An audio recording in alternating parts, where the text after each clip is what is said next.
Welcome, everybody. Welcome. Yours truly, Mickey Smith Jr., back in the space, back in the place with you again. And this has been an incredible partnership between myself, Sound 180 Educators, most importantly, teachband101.com. Appreciate you guys. We're going to continue to give you great content that helps us all make it through this thing called life and through music and through the classroom one day at a time. And today, I am extremely excited about the guests that we have. You know, it's not often that you get to connect with folks that you admire and that you've seen from afar. And that's been the greatest thing about this unfortunate, unprecedented time is that it's brought about opportunities that may have not been there before. And I'm just excited to introduce to our viewing audience a fantastic educator from the West Coast, Mr. Steve Graves. Steve, man, thanks for being with us today. Welcome, welcome, welcome. Pleasure is all mine, man, and the feeling is mutual. You know, so many folks across the webs here that we've learned from and are energized from, and iron sharpens iron, man. So it's my pleasure. One another.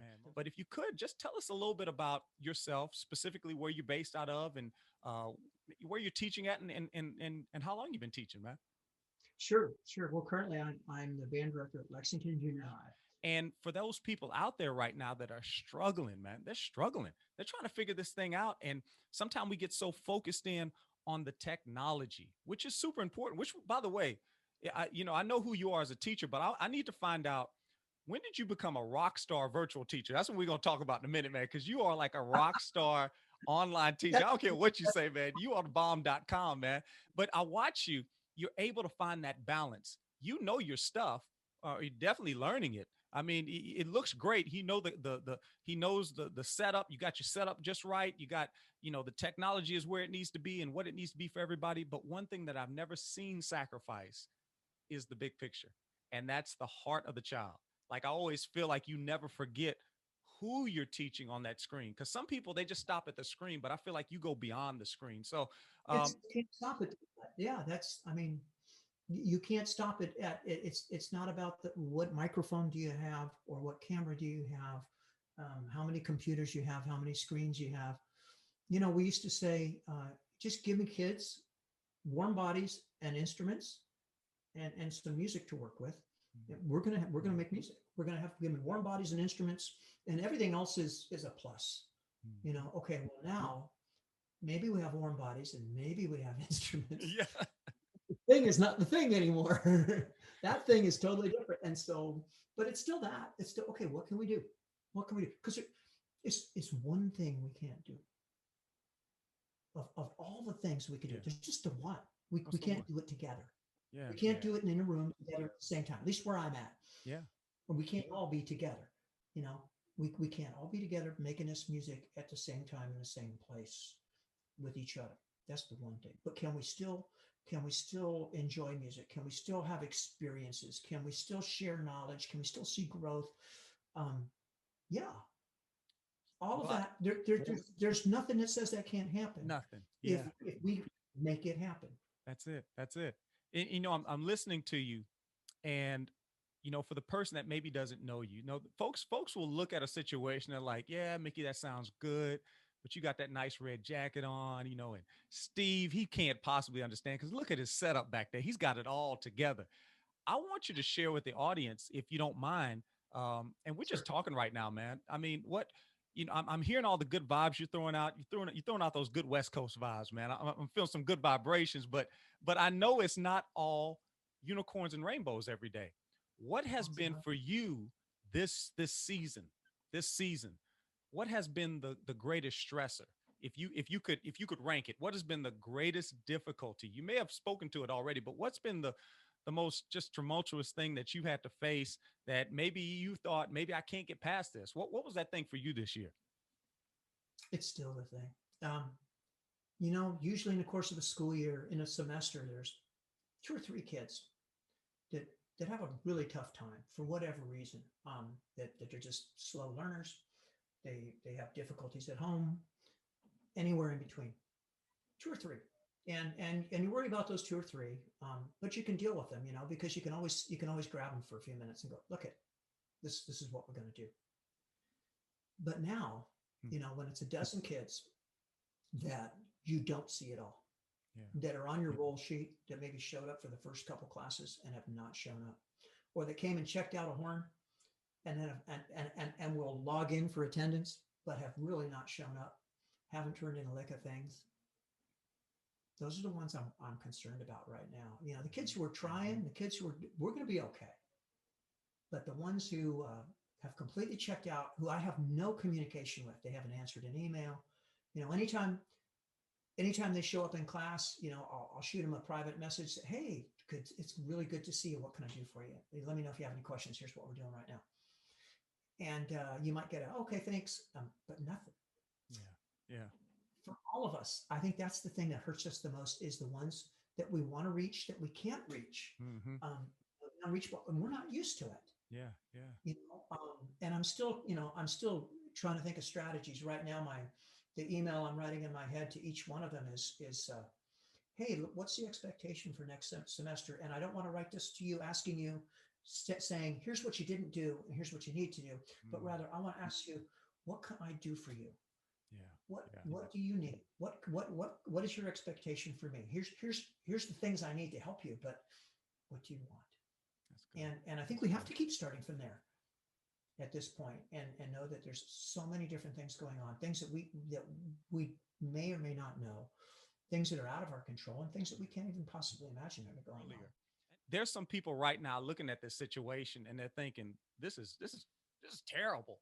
But for you, what have been some of the oh my God, this is amazing moments that have happened out of this otherwise terrible situation called the pandemic? What are some great takeaways that you found in teaching, where it's like, man, had this not happened, you know, man, we would have never stumbled on this kind of stuff. Well, yeah, I mean, you know, here's one that's no big secret, and is the power of our band community.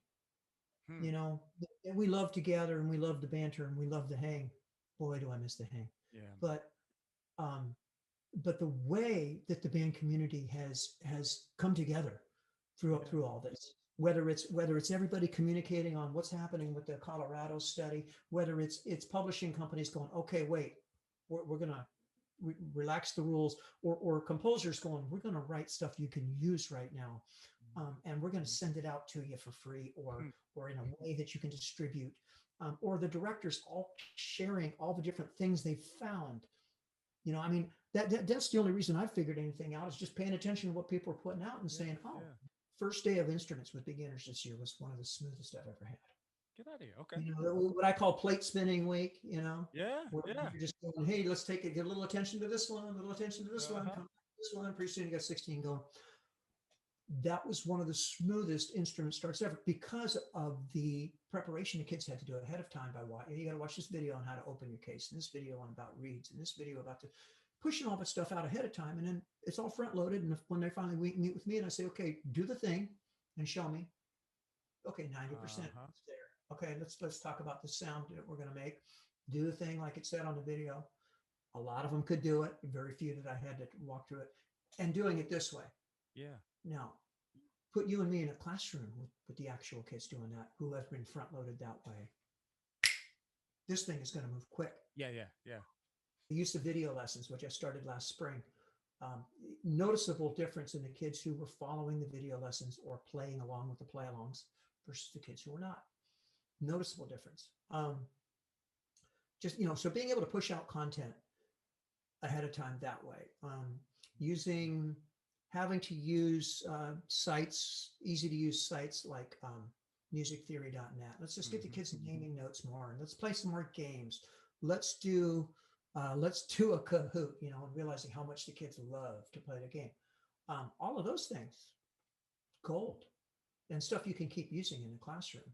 Now, so it's forced us to dig deeper in the toy box past the top layer of things we usually play with, you know. But my day-to-day is Schoology. So the kids, they've got a conference scheduled, they've got to log in.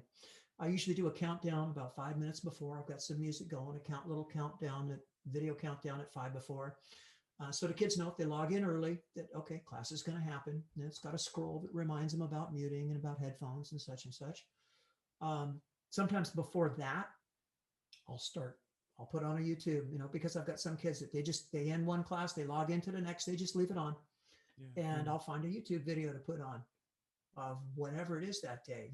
Maybe it's Chicago Symphony, maybe it's Tokyo Kasai Wind Ensemble, maybe it's Lucky Chops, you know, um, and just something fun that they're going to listen to because you got a captive audience. Yeah. Um, and and that leads us into the start of class. And we'll start class. Usually, I'll try to get right into some things, depending on the level of group it is.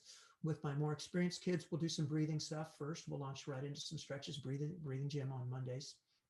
Those kids have been sitting for a long time. They're going to sit all day. Let's get up and stretch. And that's where it's nice that I have room. I got a lavalier mic. I'll stand up. We'll do our stretches. I like to see them on the screen. Sometimes I'll put some music on. It looks like a dance party. Mm-hmm. And we'll do that a little bit, which is kind of cool too. I had a PE teacher came up to me a few weeks back when I was stopping in at school for some stuff. She's like, my kids told me that in band, you guys are doing breathing stuff. That's so cool. Yeah. Scored a little PE cred, and that's always nice. So we'll move from that. 5 minutes of that is plenty at this point, and we'll pick up the horns and we'll do some playing. Now, playing is really a one-way street. Yeah. There's very little two-way that can be accomplished because of the technical difficulty of lag time. So it's usually I'll play a met and I'll say, okay, we're doing long tones number 1. We're going to do it this way. Here we go. And I'll count them in. But online, I got to count off at least 2 measures online so that everybody hears it. They've adjusted for the lag. They're all boom. And then I'll usually play along with them. I'll play through the long tones so that they're hearing me. They hear my met. They're playing along with that. So it's a one-way street. They got somebody to play along with. And we'll go through a series of warm-ups. So we'll do some long tones, some lip slurs, scales, whatever we're doing that day, some rhythm activity. And they're doing this via a book that I've pushed out online. So they've had that resource that they can either look at on the screen. I really like them all to have it printed out, if they can print it at home. If they can't print it at home, there's printed copies they can pull up to school, just right at their car. They'll come out, they'll hand them one. So they can have a paper copy because I really like the kids having paper. And so that's the material they'll have to work through, or anything else I pushed out to them digitally. So we'll go through a bit of learning the process of these are the things you should be doing every day. And I provide them with a list of, on the days that you're not playing with me, you should play this.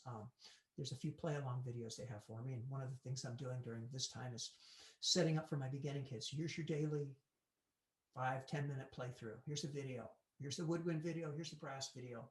Play along to this every day. You're going to be okay. Then we'll move into some content of the day, whether it's learning a new thing. And at this point, the trick is to try and make it not so one way, where it's, okay, I'm going to show you something. I'm going to do so. Okay, now who can do it? Or let me hear you do it. Or let me hear you do it. And somebody's going to unmute and they're going to play back. And there are some benefits to the way we're doing this right now. One of those is the beauty of mute. You can't mute kids in a classroom. Yes. Yeah. They want to, where you say, stop playing. And now it's, okay, let me hear you. Everybody else play. You see fingers going. Busy fingers. Okay, good. They can do that. Okay, now, well, I hear the next 3. Play along with them because I'm going to ask one of you next. Okay, they can play along. Okay, now here's the next one. Go. And they can play along. Where you get bogged down is if the kid finding the mute button. And I'm amazed that they're not faster at this because as fast as they've been at all the games they played, they go unmute. Thank you again. Thank you. And it's going to be okay. Yeah, man, it's going to be okay. It's going to be all right. And until next time, guys, we want to keep everybody encouraged. Keep on going, guys. Discover that sound. And remember, we're all going to make it. Like Steve said, we're going to be all right. One day at a time. Once again, my name is Mickey Smith Jr. Until next time, guys.